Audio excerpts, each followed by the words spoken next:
1 Coríntios capítulo 15. Vamos então ler a primeira porção, depois faremos a nossa oração.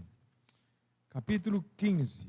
Irmãos, venho lembrar-lhes o evangelho que anunciei a vocês, o qual vocês receberam e no qual continuam firmes. Por meio dele vocês também são salvos, se retiverem a palavra assim tal como a preguei a vocês, a menos que tenham crido em vão. Antes de tudo, entreguei a vocês o que também recebi, que Cristo morreu pelos nossos pecados, segundo as Escrituras, e que foi sepultado e ressuscitou ao terceiro dia, segundo as Escrituras. E apareceu a Cefas, e depois aos 12. Depois foi visto por mais de 500 irmãos de uma só vez, dos quais a maioria ainda vive, porém alguns já dormem. Depois foi visto por Tiago, e mais tarde por todos os apóstolos. Por último, depois de todos, foi visto também por mim, como por um nascido fora do tempo.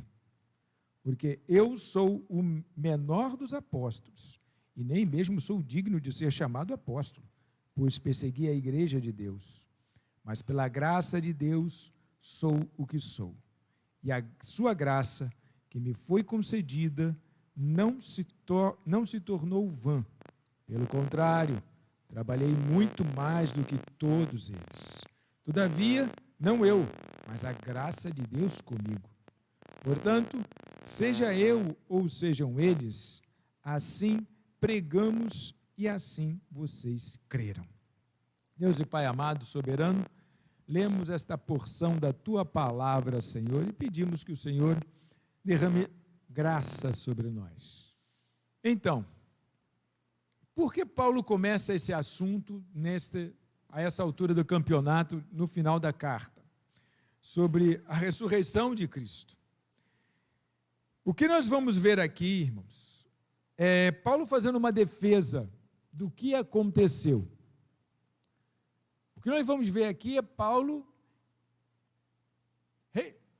registrando e redizendo o que aconteceu. Quando é que a gente precisa fazer isso na vida, hein? Quando é que você precisa fazer isso? Você precisa olhar, peraí, vamos retomar o que aconteceu. Vamos falar de novo o que aconteceu. Havia nesse contexto aqui da igreja de Corinto, e só houve aqui também, nas outras não houve, e essa ideia só surgiu nesse grupo, né? Surgiu nesse grupo a ideia de que Cristo não havia ressuscitado, por causa de uma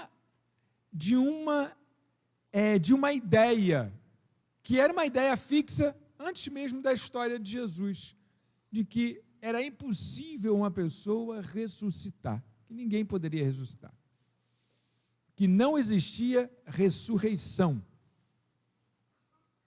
Então esta ideia, ela existia essa ideia. E por que essa ideia agora está circulando nesta igreja?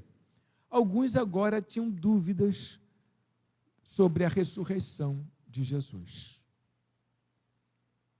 Então, Paulo, nesse episódio da carta, ele começa nesse assunto, e ele vai ficar nesse assunto, e ele vai ser ostensivo nesse assunto, ele vai trazer um monte de... Ele tenta demonstrar através de analogias, através de provas empíricas aqui, porque ele vai falar das testemunhas oculares da ressurreição de Jesus, e não foi pouca gente, foi muita gente. Veja o que ele diz: irmãos, venho lembrar-lhes o evangelho que anunciei a vocês, o qual vocês receberam e no qual continuam firmes. Por meio deles vocês também são salvos, se retiverem a palavra assim como a preguei a vocês, assim como preguei. Então ele começa agora falando, olha, vocês acreditaram em mim antes. Quando eu cheguei e trouxe a palavra, Todos acreditaram. E acreditaram. O que era a pregação do Evangelho? É dizer que Cristo morreu para a salvação da alma do homem. E isso é ratificado pela sua ressurreição. Não foi uma morte qualquer. Porque morrer não é vantagem para ninguém, né? Fulano morreu por todos. Tá bom, morreu por todos, acabou. Agora, morrer e voltar? Não, morrer e voltar, peraí, vamos prestar atenção no que está acontecendo? Então, ele morreu e ressuscitou. Não existe na história da humanidade até hoje ninguém que tenha ressuscitado em virtude de um contexto de uma obra. Nenhum dos grandes mestres, nenhum dos grandes filósofos, nenhum dos grandes intelectuais que deixaram marcas indeléveis nessa sociedade, que a gente cita aqui, nenhum deles ressuscitou. Nenhum deles voltou da morte. E Jesus faz aquilo que surpreendeu a todos. Ele volta da morte. Ele ressuscita. O corpo não estava mais no túmulo. Não é só a história das Marias que foram lá e constataram que ele havia ressuscitado. Olha só como é que o relato vem aqui, ó. Verso 3, antes de tudo entreguei a vocês o que também recebi. Ele vai dizer qual foi a palavra, é isso que eu estou dizendo agora, que Cristo morreu pelos nossos pecados, e segundo as Escrituras, e que foi sepultado e ressuscitou no terceiro dia. Vocês acreditaram nisso? Segundo as Escrituras. E apareceu, aí ele vai falar, e apareceu a Cefas, cabeça da igreja, Cefas, Pedro. E depois apareceu os 12. Opa, apareceu agora mais pessoas. Depois foi visto por mais de 500 irmãos de uma só vez. Esse relato é importantíssimo. Ter sido visto por 500 irmãos de uma só vez. Por quê? É aqui que garante que não era uma alucinação. É aqui que garante que não era um delírio daquelas pessoas. Olha, apareceu para Cefas. Aí Valmir chega para mim e fala, será que apareceu mesmo? Cefas sabe que ele aumenta um pouco a história, né? Ele deve ter sonhado e ele disse que ele apareceu, né? E apareceu para os 12 discípulos. Você sabe que aqueles 12 discípulos era tudo fechamento dele, né? Você sabe que os 12 discípulos, né, apareceram para os 12. Mas depois apareceu para 500 pessoas de uma só vez. Olha quanta gente saiu falando que havia tido com o Cristo pessoalmente após aquela cena da cruz. Ele pendurado na cruz, foi sepultado, isso mobilizou toda Jerusalém. Todos estavam mobilizados. Quem é que não sabia que Jesus tinha morrido? Quem é que não sabia que que tudo aquilo havia acontecido? Tanto é que aqueles 2 discípulos de Emaús, quando Jesus aparece e não é reconhecido, aqueles 2 discípulos de Emaús perguntam a Jesus, estando em Jerusalém, só tu que não sabe o que aconteceu? Você não está informado, não? Como assim que você não sabe o que aconteceu? Porque todas as pessoas que ali estavam souberam do que havia acontecido, foi um marco naquela região, um marco naquela cidade ali. E agora, essas pessoas que foram testemunhas da morte de cruz de Jesus, agora tem 500 pessoas que de uma só vez estiveram com o mestre. Deve ter sido alguma reunião que o mestre fez, alguma coisa assim, devia estar em praça pública lá e apareceu. Eu não sei como é que foi isso, irmãos. Eu não sei como essas 500 pessoas viram Jesus de uma só vez. Mas esse relato me tranquiliza. Além disso, também, temos também a ideia de que nenhum historiador trouxe o contraditório. Valmir é historiador. Teve algum historiador que trouxe o contraditório? Não, o pessoal inventou aquilo. Não, o pessoal pensou, era um cara parecido que andava lá em Jerusalém, e o pessoal começou dizendo que era ele. Nenhum historiador de sua época, daqueles dias, ninguém trouxe um contraditório. deixou registrado alguma coisa que contradissesse essa ideia de que ele havia ressuscitado. Ninguém que tivesse um compromisso histórico, um compromisso científico, um compromisso com aquilo que fazia a nível de registro. Nenhum escriba escreveu esse contraditório. Não existe. Se nós acharmos hoje alguma coisa escrito, eu não duvido que isso exista, mas foi escrito hoje. Mas foi escrito naquela época, quando as pessoas estavam vivendo aquela época. Não existe nada escrito daquela época que contradiga. Muito pelo contrário, os eventos da própria história confirmam a sua ressurreição. Os eventos da própria história.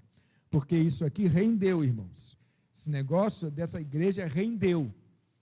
300 anos depois, Constantino estava se convertendo. Olha como é que isso rendeu.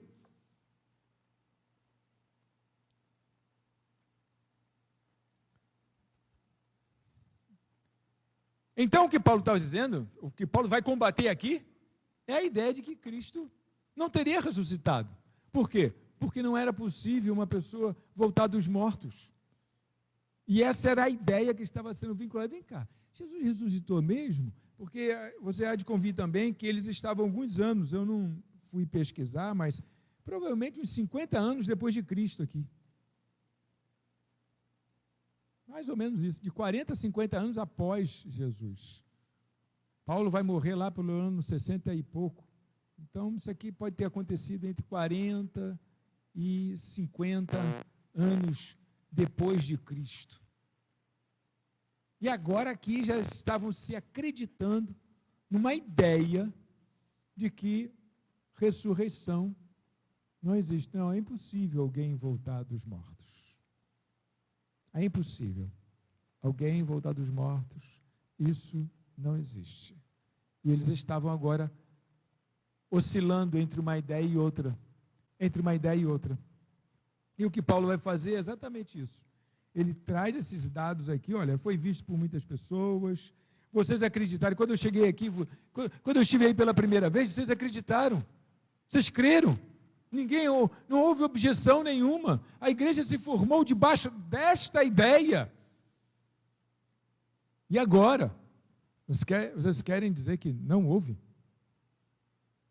Não houve ressurreição? Então ele vai...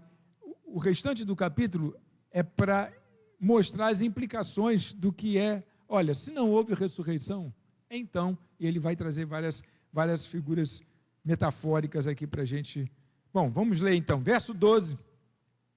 Ora, se o que se prega é que Cristo ressuscitou dentre os mortos, como alguns de vocês afirmam que não há ressurreição de mortos? É a primeira indagação, é a primeira pergunta. Como alguns de vocês afirmam que não há ressurreição de mortos?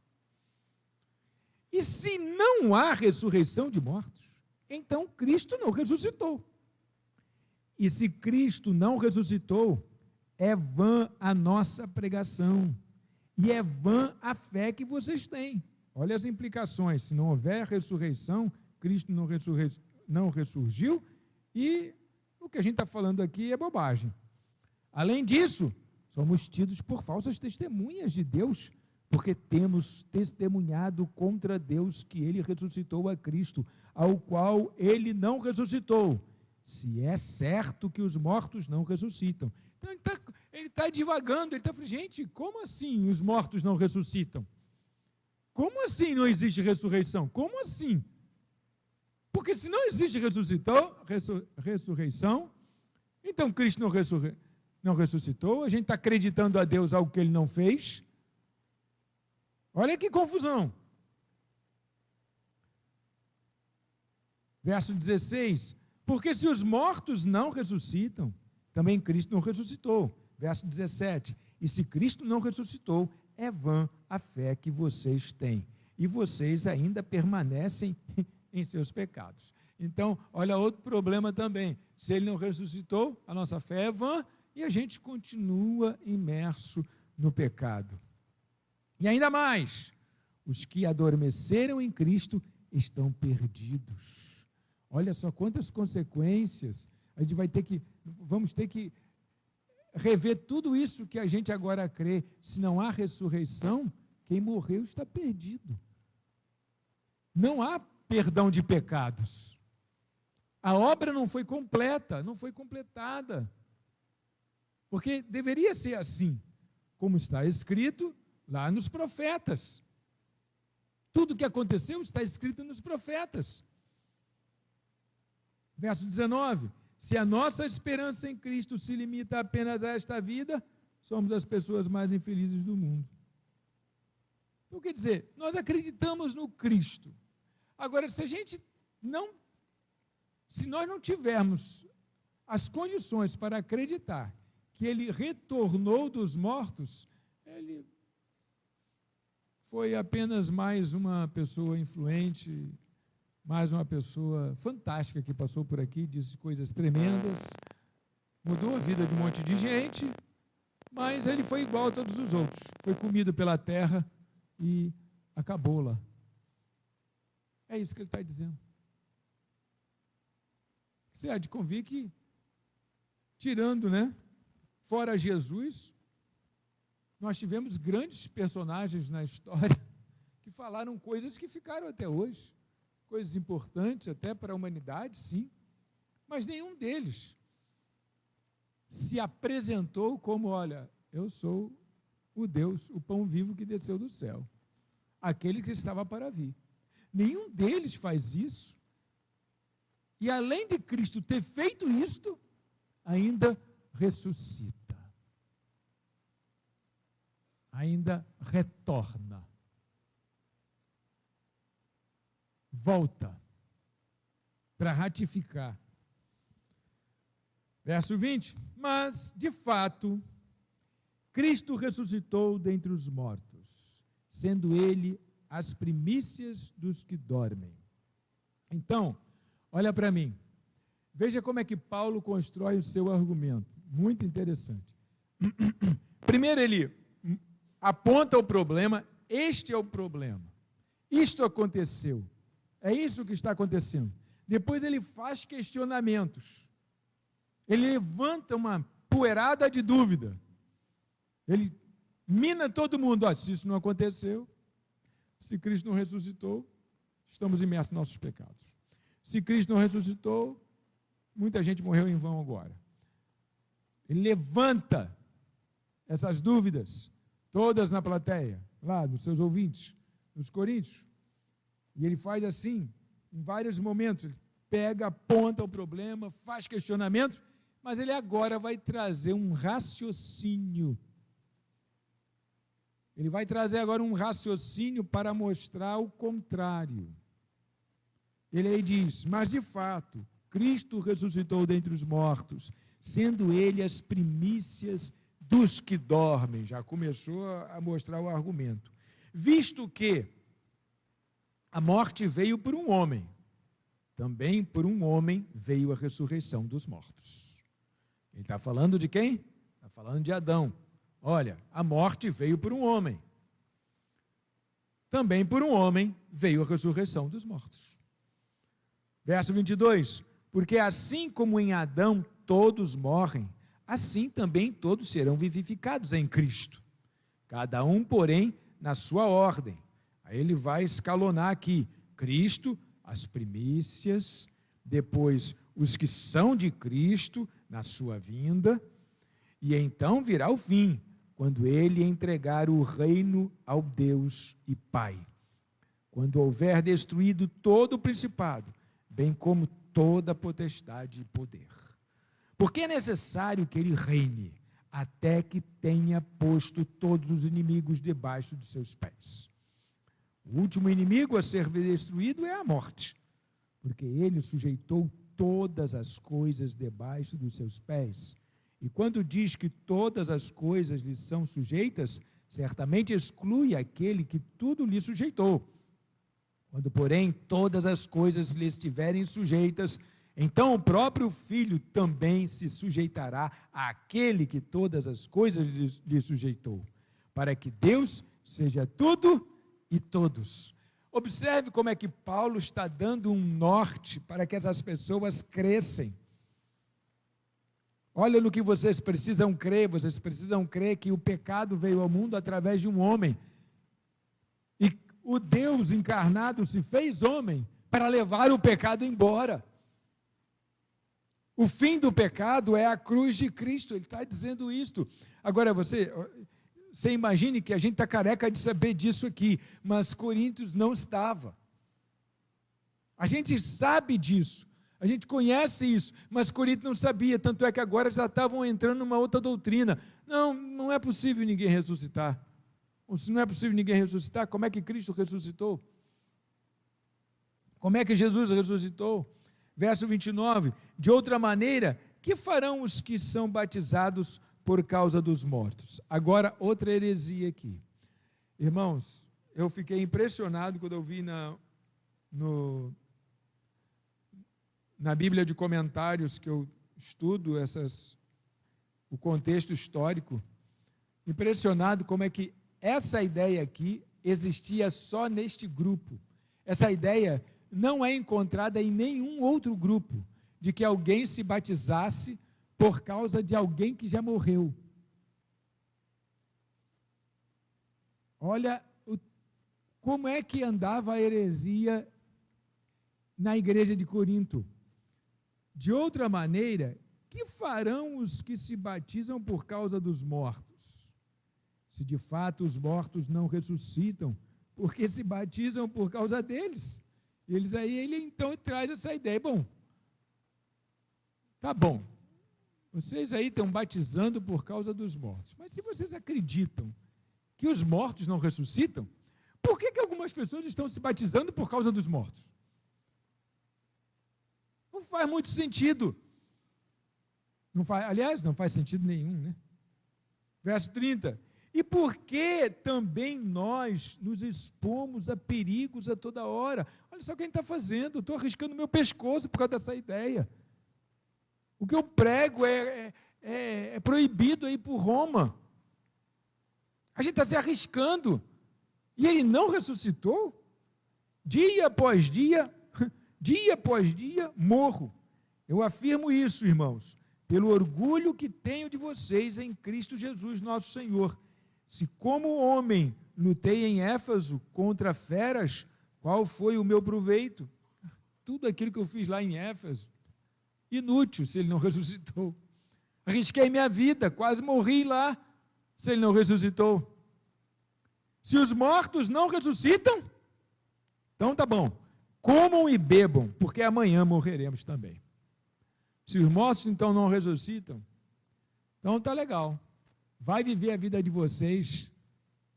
Vamos cada um para a nossa casa, se os mortos não ressuscitam. Porque amanhã a gente vai morrer também. Aí ele vai dizer, a alma do problema. Olha a alma do problema. Por que essa igreja se desviou? Olha a alma do problema, verso 33. Não se enganem, as más companhias corrompem os bons costumes. Não se enganem. Na Bíblia de vocês pode estar escrito também, as más conversações corrompem os bons costumes. Nessa versão aqui, as más conversações vêm de mais companhias. Se a companhia for boa, a conversação vai ser boa. As más companhias corrompem os bons costumes. Eles tinham aprendido que Cristo havia morrido e ressuscitado. Mas aí começaram se misturando lá com um pessoal que não era boa companhia, que tinha outras ideias, que pensavam coisas diferentes, que estavam, por conta do à toa, vamos dizer assim. Eles aí se misturaram com esse grupo, e aí começou a existir entre eles uma convicção pagã, uma convicção errônea, uma convicção inadequada para a igreja, que os mortos não ressuscitam. Ou que alguém pode se batizar por causa de um morto. Ele mostra a contradição disso. Vocês acreditam que morto não ressuscita, mas aí vocês se batizam por causa dos mortos? Como assim? Se morreu e ficou na morte, poder nenhum tinha. Se fosse poderoso, se fosse Deus mesmo, voltava de lá. As más conversações corrompem os bons costumes. Igreja, cuidado com as más conversações, com as más companhias. Cuidado com as más companhias, igreja. Cuidado. Eu já, lá no consultório, eu tive 2 pacientes que o problema era adicção, né, problema com vícios. E a primeira coisa que a psicologia, primeiro ponto é: mude a sua carteira de amigos. Se não mudar a carteira de amigos, se não alterar com quem você lida, eu vou dizer, é impossível sair do vício. Tem que mudar. Porque uma pessoa com vício, ela tem amigos com vício também. Podem ser amigos fantásticos, legais, compreensivos. Não, fulano não está mais bebendo, não vamos nem oferecer para ele. Mas a roda está bebendo. Eles se reúnem para beber. Ou para usar uma droga. E se você é amigo e não está na roda, que história? Não, mas eu não estou mais bebendo, não, eu vou beber Guaraná. Vocês vão beber aí o que vocês querem e eu vou beber Guaraná. Ah, vocês vão usar aí o baseado que vocês querem e eu não vou usar nada, eu vou ficar aqui conversando com vocês sem usar nada. A primeira coisa que tem que fazer é mudar o rol de amigos. Mudar os relacionamentos. Se não se propor a fazer isso, não tem como se libertar de vício. Não tem como se libertar de vício. É impossível se libertar de um vício se não fizer isso. Se despede dos amigos, deixa os amigos para lá, se despede e arruma outros amigos. Que outros amigos? Que não bebam, que não fumem, que não tenham vício. Pode ser qualquer um, mas que não tenha o tal do vício. Porque a conversa vai ser outra, a interpretação das coisas vai ser outra, o nível vai ser outro. É a primeira coisa que é recomendado para o adicto. Você vai ter que mudar todo o seu universo de amizade. Você vai ter que ter outros amigos, amigos que não tenham esse problema. E olha o que acontece com a Bíblia. As más companhias corrompem os bons costumes. Então eu falo para jovens, falo para adultos também. Isso é em todos os níveis. As más companhias corrompem. Como é que vocês acham que eu fiz uma faculdade de psicologia e consegui sair de lá inteiro? Selecionando as companhias. Selecionei tanto que só sobrou um. Selecionando as companhias. Com esse eu não posso andar. E com esse pessoal aqui não dá para andar, não. Porque das duas, uma. Ou eu vou para lá ou ele vem para cá. Então, não dá para andar com esse pessoal, não. Eu sabia de cada grupinho ali, eu sabia exatamente quem era e quem não era, né, que era para andar e quem não era para andar. Seleciona as boas companhias. As companhias você pode andar. Simples assim. Simples assim. Por quê? Porque, é claro, gente, há 2000 anos que se sabe disso. As más companhias corrompem os bons costumes.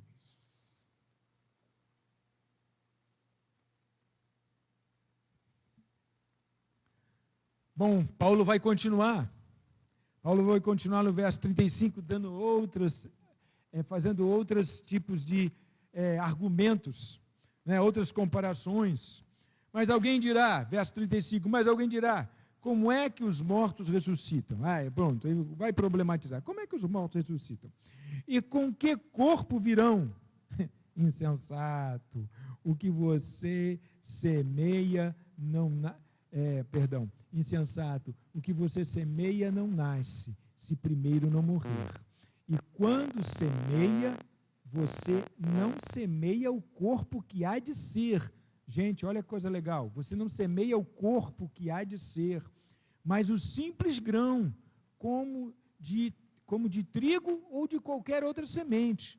Mas Deus lhe dá corpo, como Ele quer dar, e a cada uma das sementes dá o seu corpo apropriado. Quer dizer, você bota na terra um caroço de manga, você não bota a mangueira na terra, você bota um caroço de manga, e aí ela cresce e vira uma mangueira, não é um grande caroço que cresceu, ela morreu o caroço e deu a vida à mangueira. Olha só a analogia que ele vai trazer. Nem toda a carne é a mesma, porém uma é a carne dos seres humanos, outra dos animais, outra das aves e outra dos peixes. Também há corpos celestiais e corpos terrenos. E sem dúvida, uma é a glória dos celestiais e outra a dos terrenos, a dos terrestres, né?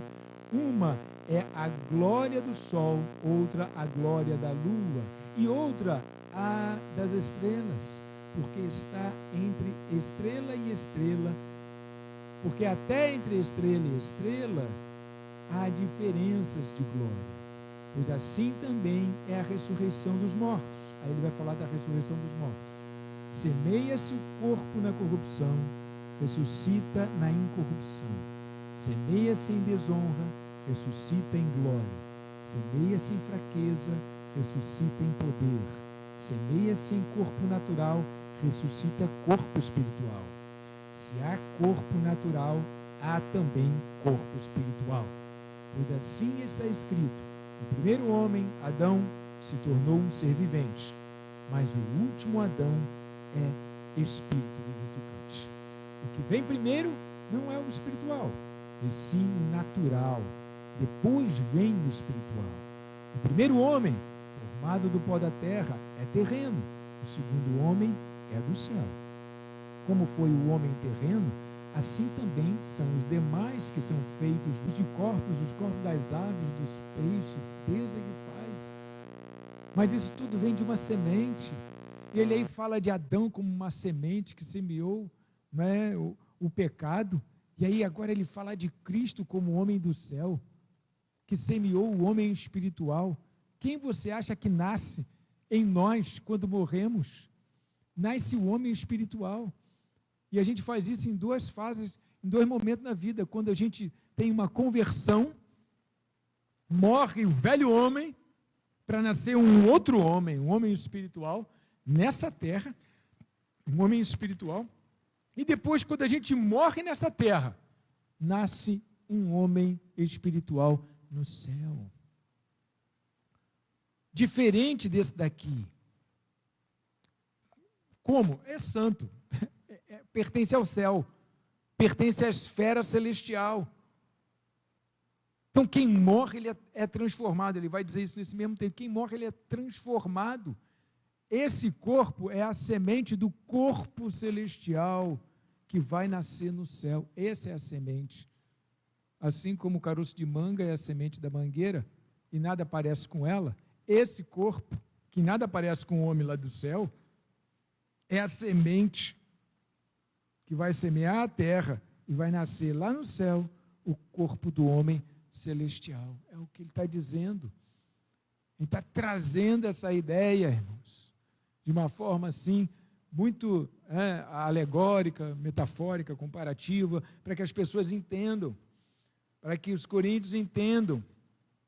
Então, Adão trouxe, Adão foi a semente que caiu na terra, e Cristo, a semente que foi plantada nessa terra, para que a gente possa ressurgir dentro de uma outra esfera, dentro de um outro mundo, vamos dizer dessa maneira, né? Um mundo espiritual, um mundo de Deus, a eternidade. Então, Cristo fez isso. Cristo fez isso. Verso 50. Com isto quero dizer, irmãos, que a carne e o sangue não podem herdar o reino de Deus, nem a corrupção herdar a incorrupção. Ele vai dizer, ó, não adianta, vai ter que morrer mesmo. O problema não é esse, o problema é que a gente, para entrar no céu, vai ter que morrer como a semente morre. Eis que vou lhes revelar um mistério. Nem todos dormiremos. Agora ele vai trazer uma palavra assim, não é, talvez de consolo, né? Nem todos dormiremos, mas todos seremos transformados. No momento, no abrir e fechar de olhos, ao ressoar da última trombeta. A trombeta soará, os mortos ressuscitarão incorruptíveis e nós seremos transformados. Porque é necessário que este corpo corruptível se revista da incorruptibilidade e que o corpo mortal se revista da imortalidade. E quando este corpo corruptível se revestir da incorruptibilidade e o que é mortal se revestir da imortalidade, então se cumprirá a palavra que está escrita. E ele aí fala, tragada foi a morte pela vitória. Onde está, ó morte, a sua vitória? Onde está, ó morte, o seu aguilhão? O aguilhão da morte é o pecado, e a força do pecado é a lei. Graças a Deus que nos dá a vitória por meio de nosso Senhor Jesus Cristo. Portanto, meus amados irmãos, sejam firmes, inabaláveis e sempre abundantes na obra de Deus, sabendo que, no Senhor, o trabalho de vocês não é vão.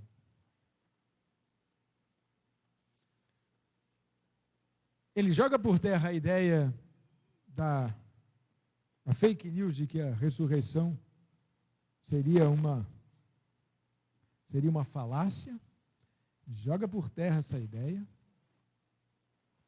Ele traz a ideia de que para viver no céu tem que morrer na terra, nos dois sentidos. No sentido espiritual, quando a gente se converte. Quando a gente se converte. Agora eu vou dizer uma coisa para vocês. Hoje, em nossos dias, nós vamos continuar tendo igrejas cheias, de uma certa forma. A gente vai continuar tendo igrejas cheias. Mas não na mesma interpretação e visão de 30, 40 anos, 50 anos atrás. Porque hoje, inclusive, já existe a frase, mas o fulano não está na igreja? Ou então, o fulano está na igreja. Você sabia que isso não existia? Essa fala não existia há 50 anos atrás? Que o fulano está na igreja? Empregada do jeito que é empregada hoje? Porque quando uma pessoa estava na igreja, se dizia assim, o fulano se converteu. Ora, converteu é uma coisa. A igreja hoje tem gente convertida e gente que não é convertida, mas está na igreja. O fulano está na igreja. O fulano é da igreja. É da igreja. Tem gente que não é convertida e está na igreja. Hoje. E muitos estão na igreja. Por quê? Porque tem ar-condicionado. Porque é um bom lugar. Eu já escutei isso. Eu já escutei isso.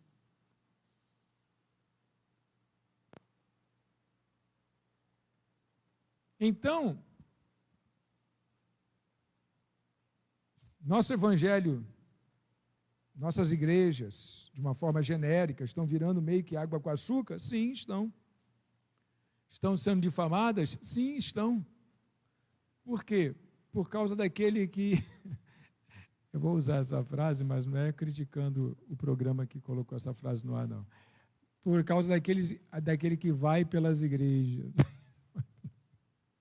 mas nenhuma alusão tem a ver ao programa, que era um programa, inclusive, muito bom, que eu ouvi muitas vezes, né, na ocasião. Mas tem gente que é assim, ele está na igreja, mas ele não é convertido. Aí vem um vento de doutrina, vem uma má conversação, vem alguém trazendo um negócio, um fogo estranho para o altar. Gente, eu vou ser sincero com você hoje. Eu lamento por aqueles que estão aqui, sem ter entregue completamente a sua alma a Cristo, sem ter tido um voto de mudança de seu comportamento para um comportamento alinhado com a palavra. Eu lamento por aqueles que estão aqui e não fizeram isso, porque você está perdendo o seu tempo. E muito provavelmente você não vai encontrar muitos de nós lá do outro lado. Porque nós cremos no céu e no inferno. É grotesco falar assim? Sim. Então eu falo de uma forma mais suave. Nós cremos que aqueles que se entregaram a Cristo viverão com o Senhor. É a mesma coisa. Porque se aqueles que se entregaram a Cristo pautaram suas vidas pela palavra, viverão com o Senhor, aqueles que não fizeram isso, qual o futuro que terão? Entendeu? Porque a palavra me aponta assim, a palavra me fala disso.